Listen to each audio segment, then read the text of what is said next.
Dear students, आप सभी का बहुत बहुत स्वागत है।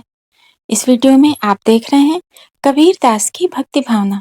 प्रायः यह प्रश्न बहुत पूछा जाता है कि कबीर दास की भक्ति भावना पर प्रकाश डालिए। बहुत महत्वपूर्ण प्रश्न है, तो वीडियो को ध्यान से देखें। कबीर दास की भक्ति भावना बताइए, इस प्रकार भी पूछा जाता है। तो आइए देखते हैं कबीर दास की भक्ति भावना। कबीर दास जी भक्ति काल में निर्गुण काव्य धारा के सर्व प्रमुख कवि हैं। कबीर जी पहले भक्त हैं और फिर एक कवि। कबीर दास जी निर्गुण ईश्वर में विश्वास रखते थे, इसलिए इन्होंने समाज में धर्म के आधार पर फैले अनेक प्रकार के आडंबरों का विरोध किया।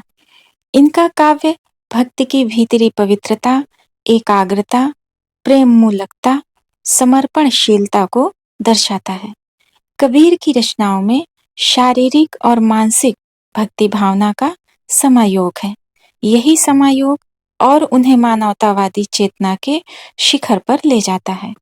इनके अनुसार एक ही ईश्वर विश्व के कण कण में समाया हुआ है और इसी ईश्वर से सभी धर्मों का मार्ग निकलता है।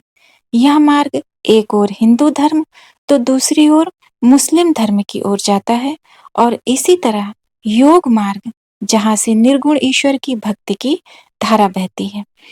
कबीर दास की भक्ति भावना। निर्गुण ईश्वर की उपासना। कबीर दास जी निर्गुण ईश्वर में विश्वास रखते थे, इसलिए कबीर दास जी ने निर्गुण ईश्वर की उपासना पर बल दिया है। इन्होंने सर्वव्यापी, सर्वशक्तिमान निर्गुण ईश्वर की उपासना की है। इनका ईश्वर अजन्मा, अनाम, अनंत और अगोचर है। निर्गुण ईश्वर की उपासना पर बल देते हुए कबीर दास जी कहते हैं कि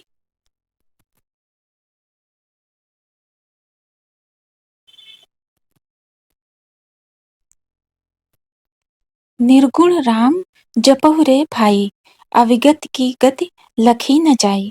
ऐसा कबीरदास जी निर्गुण भक्ति की उपासना में कहते हैं। एकेश्वरवाद में विश्वास। कबीरदास जी ने बहुदेववाद व अवतारवाद का विरोध किया है और एकेश्वरवाद का संदेश दिया है। इनके अनुसार ब्रह्म ने ही ब्रह्म, विष्णु, महेश को बनाया है। शिव भी ओम नाम का जाप करते हैं। इनके अनुसार अवतार तो जन्म मरण के बंधन से ग्रस्त है, किंतु ईश्वर कभी भी मृत्यु को प्राप्त नहीं होता, वह शून्य है।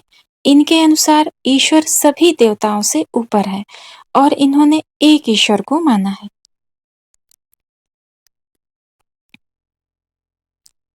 इस प्रकार ये अपने दोहे में कहते हैं, अक्षय पुरुष एक पेड़ है, निरंजन बाकी डार, त्रिदेव शाखा भय, पात भया संसार।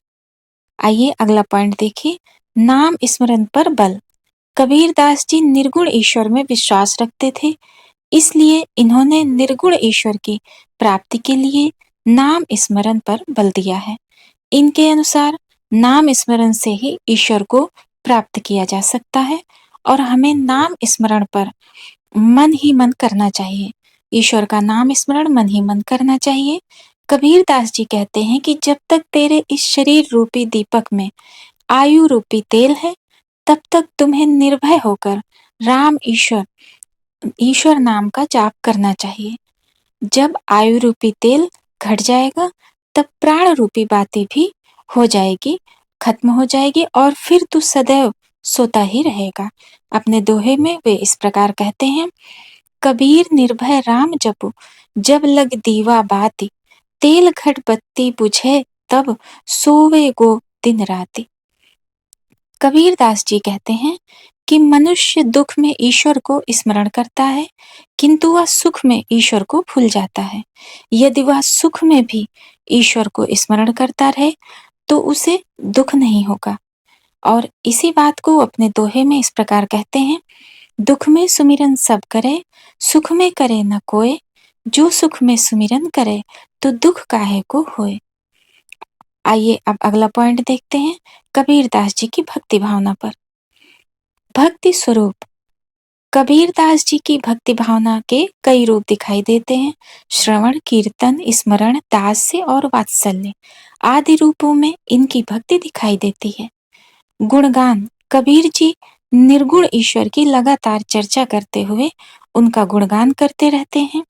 जैसे अपने दोहे में वे कहते हैं कि निर्मल निर्मल राम गुण गावे, सो भक्ता मेरे मन भावे।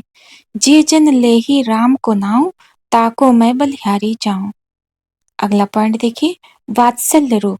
कबीर का वात्सल्य रूप भी है, जो कबीर जी के काव्य में वात्सल्य के रूप में भक्ति भावना भी दिखाई देती है।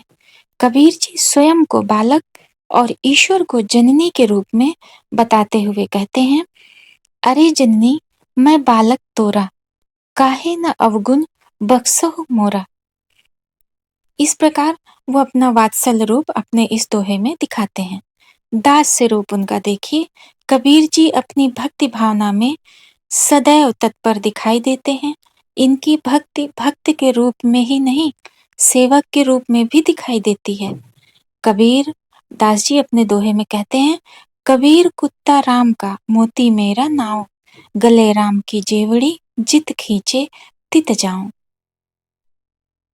इस प्रकार कबीर दास जी की भावना, भक्ति भावना हमने देखी। निष्कर्ष में हम कह सकते हैं कि इस प्रकार कबीर दास जी निर्गुण ईश्वर की उपासना पर बल देते हुए एकेश्वर वाद पर बल देते हैं, एक ईश्वर पर बल देते हैं। इनके अनुसार केवल नाम स्मरण से ही ईश्वर को प्राप्त किया जा सकता है। कबीर जी की भक्ति भावना में प्रेम को आकर्षक और प्रभावी रूप दिया गया है। कबीर दास का मानना है कि मानव प्रेम में भी ईश्वर की कृपा होती है। कण कण में समाया हुआ ईश्वर ही मानवतावादी दृष्टिकोण की प्रेरणा का आधार है। इनकी भक्ति भावना सार्वलौकिक, सार्वकालिक और सार्वभौमिक है।